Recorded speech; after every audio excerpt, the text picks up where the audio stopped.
Bismillahirrahmanirrahim. Assalamu alaikum. Student class pre-9th. I am the teacher of IIUI Schools Tuska campus. How are you students? Hope so you are fine. Let's start the lesson. Today my topic is scalars and vectors. Page number 33, unit number 2. बच्चों, हमारा जो आज का topic है वो है scalars and vectors. Scalar एक ऐसी क्वांटिटी होती है कि सिर्फ जिसकी मैग्नीट्यूड हो, ठीक है, जो सिर्फ मैग्नीट्यूड को डिस्क्राइब करे वो स्केलर क्वांटिटी है। A scalar quantity is described completely by its magnitude only. इसकी एग्जांपल देखें, mass, length, time, speed, volume, work and energy, ये सारी जो हैं ये क्या है, स्केलर क्वांटिटी है। वेक्टर्स क्या है? A vector quantity is described completely by its magnitude and direction. Vector एक ऐसी क्वांटिटी है जो कि मुकम्मल तौर पर मैग्नीट्यूड और डायरेक्शन को डिस्क्राइब करे, बयान करे, वो वेक्टर्स क्वांटिटी कहलाती है। ठीक है, जैसे example velocity, displacement, force, momentum, torque etcetera. ठीक है, फोर्स, अब ये वेक्टर क्वांटिटी कैसे है? अगर किसी बॉडी के ऊपर फोर्स लगाएं, फुटबॉल को अगर आप हिट करें तो फुटबॉल आगे की तरफ मूव करेगा, डिस्प्लेसमेंट कवर होगा, और फोर्स की डायरेक्शन में वो बॉडी मूव करे तो इट मीन वो वेक्टर क्वांटिटी है। ठीक है, इसके अंदर कोई डायरेक्शन हो। तो ये वेक्टर्स एंड स्केलर में डिफरेंस ये है कि ये एक स्केलर क्वांटिटी है, ये एक वेक्टर क्वांटिटी है। इसकी सिर्फ मैग्नीट्यूड होती है और इसकी डायरेक्शन और मैग्नीट्यूड दोनों होती हैं। ठीक है, ये मज़ीद एक्सप्लेनेशन करने की ज़रूरत नहीं है, आपने सिर्फ डेफिनेशन दोनों की और एग्जांपल्स करनी है इसमें। नेक्स्ट पेज नंबर 36 के ऊपर है, सॉरी 34 पेज पे। 34 पेज आपने नहीं करना, ये स्किप करवाया है। पेज नंबर 35 के ऊपर पोजीशन की डेफिनेशन है। The term position describes the location of a place or a point with respect to some reference point is called origin। अगर कोई रेफरेंस पॉइंट से आप अपनी लोकेशन को रिप्रेजेंट करना चाहते हैं, डिस्क्राइब करना चाहते हैं, तो वो पोजीशन कहलाती है। फ़र्ज़ करें आप अपने होम से स्कूल की पोजीशन को रिप्रेजेंट कर रहे हैं, तो वो जो रेफरेंस पॉइंट होगा आपका, ये स्कूल एक रेफरेंस पॉइंट है विद रिस्पेक्ट टू होम। ठीक है, तो ये जो विद रिस्पेक्ट टू होम जो घर आपका रेफरेंस पॉइंट स्कूल है, वो इसकी पोजीशन कहलाएगी। ठीक है, स्ट्रेट लाइन ये शो कर रही है कि ये इसकी पोजीशन है।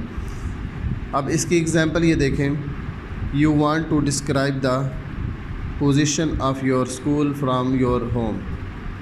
ठीक है, लेट द, आप क्या करना चाहते हैं, अपने घर से स्कूल की पोजीशन को डिस्क्राइब करना चाहते हैं। Let the school be represented by S and home by H. School को एस से और घर को एच से ज़ाहिर करेंगे। The position of your school from your home will be represented by a straight line H S in the direction of from H two S.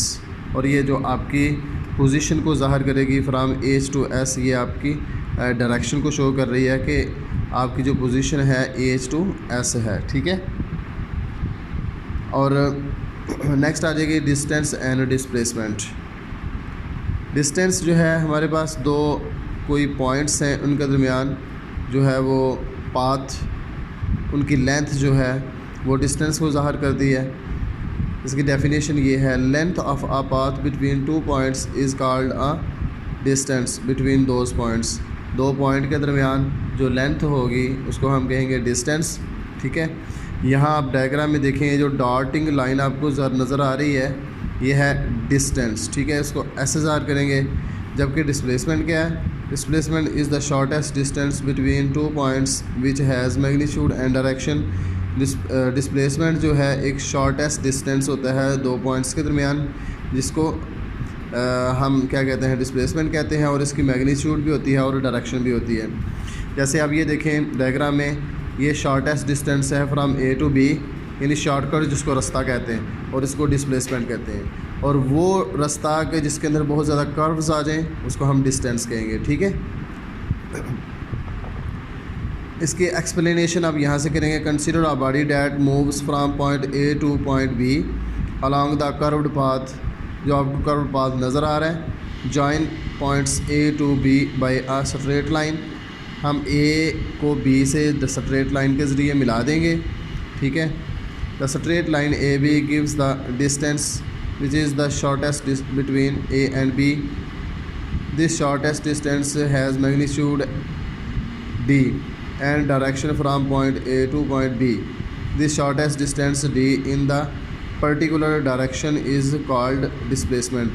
तो कह रहा है कि ये शॉर्टेस्ट डिस्टेंस है from point B A to B, ये shortest distance है, इसको हम डिस्प्लेसमेंट करेंगे और डी इसकी मैग्नीट्यूड है, ठीक है। और ये जो डॉटिंग लाइन है एस जो है वो डिस्टेंस है। आप डेफिनेशंस और साथ ये पैराग्राफ करना है, साथ डायग्राम बनानी है आपने। Speed and velocity, speed and velocity को आमतौर पर हम स्पीड को भी और वेलोसिटी को एक ही टर्म में लेते हैं स्टूडेंट, लेकिन ऐसा नहीं है। स्पीड एक different and velocity is a different quantity, ठीक है। स्पीड स्केलर क्वांटिटी होती है जबकि velocity is a vector quantity. अब हम ये देखते हैं कि ये स्केलर और वेक्टर कैसे होती हैं, क्यों होती हैं। सबसे पहले हम इसकी डेफिनेशन पढ़ते हैं। The distance covered by an object, एक ऑब्जेक्ट जब डिस्टेंस कवर करते हैं तो इन यूनिट टाइम में एक बॉडी जो है वो डिस्टेंस कवर करती है तो उसको हम कहेंगे वो स्पीड उसने कवर, उसकी बॉडी की स्पीड है, ठीक है, इज़ कॉल्ड स्पीड। साथ ये इन्फॉर्मेशन आप साथ इसको भी याद करेंगे। विच is the fastest animal on the earth, ज़मीन के ऊपर सबसे ज़्यादा जो फास्टेस्ट तेज़ तरीन जानवर कौन सा है। Falcon can fly at a speed of 200 kilometre per hour. ये फाल्कन एक ऐसा जानवर है कि जिसकी स्पीड जो है 200 किलोमीटर पर आवर होती है। ये सबसे ज़्यादा जो है फास्टेस्ट होता है। तो स्पीड की सिर्फ आप डेफिनेशन याद करेंगे। और पेज नंबर 36 के ऊपर स्टूडेंट इसका आप फार्मूला के साथ याद करेंगे। देखिए स्पीड का फार्मूला है distance covered by the time taken. तो डिस्टेंस हमारे पास इस तरफ आ जाएगा, स्पीड टाइम के साथ मल्टीप्लाई हो जाएगा, तो हमारे पास s is equal to V cross T आ जाएगा, ठीक है। और ये आपने यहाँ से फिर याद करना है कि therefore speed is a scalar quantity. क्यों कि distance is a scalar, therefore speed is also a scalar. ऐसा यूनिट ऑफ स्पीड मीटर पर सेकंड, इसका ऐसा यूनिट ये है जबकि ये स्केलर क्वांटिटी है, ठीक है। यूनिफॉर्म स्पीड क्या होगी। A body has uniform speed if it covers equal distance in equal interval of time however short the interval में बी। अगर एक बॉडी जो है वो इक्वल टाइम में इक्वल डिस्टेंस कवर करे तो हम कहेंगे कि वो यूनिफॉर्म स्पीड से बॉडी मूव कर रही है। तो उसका टाइम जो है वो शॉर्ट भी हो, कितना भी वक्फ़ा, कम से कम छोटे से छोटा ही वक्फ़ा क्यों ना हो उस बॉडी का मूव करने का, लेकिन वो बॉडी यूनिफॉर्म स्पीड में होगी अगर टाइम भी इक्वल है और उसकी जो है वो स्पीड भी इक्वल है, ठीक है। डिस्टेंस भी इक्वल है और उसका टाइम भी इक्वल है उसका। नेक्स्ट है वेलोसिटी। वेलोसिटी जो है इसकी डेफिनेशन ये है the rate of displacement of a body is called its velocity, ठीक है। यूनिट टाइम में अगर कोई बॉडी जो है डिस्प्लेसमेंट कवर करती है तो इट मीन वो वेलोसिटी है उस बॉडी की, ठीक है। तो डिस्प्लेसमेंट को डी से ज़ाहिर करेंगे तो V is equal to D over T आ जाएगा। डी हमारे पास इक्वल टू वी टी के साथ मल्टीप्लाई होगी, वी टी आ गया। और डी को हम डिस्प्लेसमेंट कहेंगे और वी को वेलोसिटी, टाइम को टी से। ऐसा unit of velocity is the same as speed. जैसे स्पीड का ऐसा यूनिट मीटर पर सेकंड है तो वेलोसिटी का भी ऐसा यूनिट जो है वो मीटर पर सेकंड है। और दूसरी इंपॉर्टेंट यहाँ बात ये है कि velocity of a body is a vector quantity. क्योंकि ये एक वेक्टर क्वांटिटी क्यों है, क्योंकि डिस्प्लेसमेंट वेक्टर क्वांटिटी है, इस वजह से वेलोसिटी भी एक वेक्टर क्वांटिटी है, ठीक है स्टूडेंट। यहाँ तक आपका टॉपिक है, इसको अच्छे तरीके से लर्न करें। और डेफिनेशंस हैं सारी, साथ फार्मूलाज हैं, इनके ऐसा यूनिट्स हैं, साथ एग्जांपल्स हैं, ठीक है। अस्सलामु अलैकुम व रहमतुल्लाहि व बरकातुहू।